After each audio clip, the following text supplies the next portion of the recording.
بسم الله الرحمن الرحيم. الحمد لله رب العالمين والصلاة والسلام على رسول الله صلى الله عليه وسلم وآله وصحبه أجمعين. حديث نمبر 30. حماد عن أبي حنيفة عن إسماعيل ابن أبي خالد وبيان بن بشر عن قيس بن أبي حازم قال: سمعت جرير بن عبد الله يقول قال رسول الله صلى الله عليه وسلم: إنكم سترون ربكم كما ترون هذا القمر ليلة البدر لا تضامون في رؤيته فانظروا ألا تغلبوا في صلاة قبل طلوع الشمس وقبل غروبها. قال حماد: يعني الغدوة والعشية. حدیث کا ترجمہ۔ حضرت جریر رضی اللہ عنہ سے مروی ہے کہ رسول اللہ صلی اللہ علیہ وسلم نے فرمایا: عن قریب تم اپنے رب کو اسی طرح دیکھو گے جس طرح 14ویں کا چاند دیکھتے ہو کہ اس کے دیکھنے میں تمہیں کسی قسم کی دشواری نہیں ہوتی، لہٰذا تم خصوصی توجہ رکھو کہ طلوع آفتاب سے پہلے اور بعد کی نماز چھوٹ نہ جائے، بقول حضرت حماد یہ کہ یہ صبح اور رات کی نماز ہے۔ حدیث کی شرح۔ آخرت میں اللہ تعالیٰ کے دیدار کے متعلق احادیث۔ امام محمد بن اسماعیل بخاری متوفی سنت 256 ہجری میں روایت کرتے ہیں، حضرت جریر رضی اللہ تعالی عنہ بیان کرتے ہیں کہ ہم نبی کریم صلی اللہ علیہ وآلہ وسلم کے پاس بیٹھے ہوئے تھے، اچانک آپ نے 14ویں رات کے چاند کی طرف دیکھا۔ آپ نے فرمایا: تم عن قریب اپنے رب کو اس طرح دیکھو گے جس طرح اس چاند کو دیکھ رہے ہو، تمہیں اس کو دیکھنے سے کوئی تکلیف نہیں ہوگی۔ بس اگر تم یہ کر سکتے ہو کہ طلوع آفتاب سے پہلے نماز پڑھنے سے مغلوب نہ ہو اور غروب آفتاب سے پہلے نماز پڑھنے سے مغلوب نہ ہو تو اس طرح کر دو۔ حاشیہ میں ذکر ہے: سنن ترمذی جلد نمبر 4 رقم الحدیث 561۔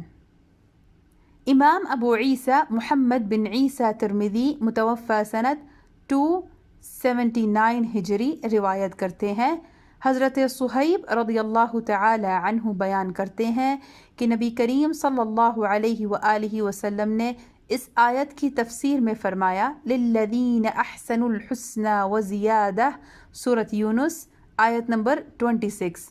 آیت کا ترجمہ: جن لوگوں نے نیک کام کیے ان کے لیے اچھی جزا ہے اور اس سے بھی زیادہ۔ آپ نے فرمایا: جب جنتی جنت میں داخل ہو جائیں گے تو ایک منادی ندا کریں گے کہ اللہ کے پاس تمہارا ایک وعدہ ہے۔ وہ کہیں گے: کیا اللہ تعالیٰ نے ہمارے چہرے سفید نہیں کیے اور ہم کو دوزخ سے نجات نہیں دی اور ہم کو جنت میں داخل نہیں کیا؟ وہ کہیں گے: کیوں نہیں؟